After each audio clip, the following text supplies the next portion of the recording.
So we are now in Genesis chapter 8 and 9, and we're kind of in that second part of the Genesis story of the flood and Noah and the ark. And it's the part where Noah and his family gets off the ark.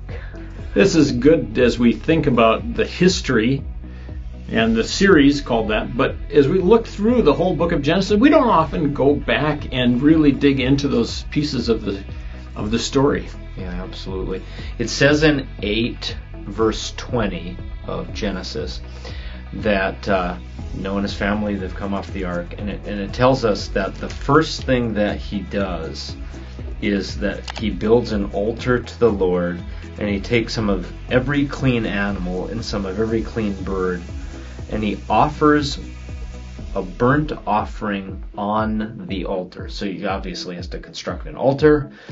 He's on a mountain, so plenty of rock around. Can you imagine what that would be like to walk off of the ark and there is nothing except what you have on the ark? Everything is new. Everything's clean. It's been washed. You're no longer looking behind you. Well, to answer your question, no, I can't imagine that. The first thing that comes to mind is just me and the family and all the animals. Yeah. And the second thing I think about is I love clean stuff. I love clean. Sure.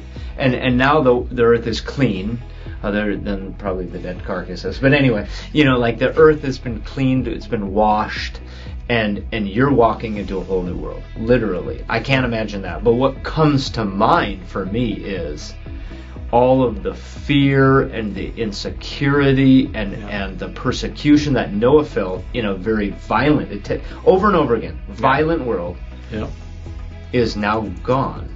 Yeah. And it says he offers a sacrifice to God. That sacrifice of the most costly thing you have. These animals are precious because they're the last ones. And now he's offering that as a gift.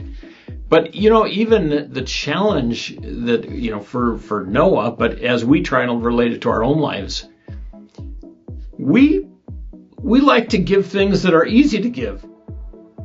The idea of giving something that costs us something that is difficult for us, that's a little bit more of a challenge. Yeah, as we consider the details of this story, what I hope that we are all, what is impressed upon us all is the cost of Noah's sacrifice and what that should look like in our lives. Yeah. Because if God does, in history, in our story here, give everything by sending Jesus to the cross and dying for our sins and paying the ransom for those sins, if he gives everything, then what should sacrifice be like for me?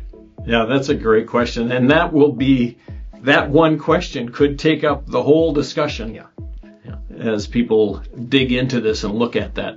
But I think it's going to be a good and relevant topic for people to dig into and just really to personalize that. What does sacrifice look like to me?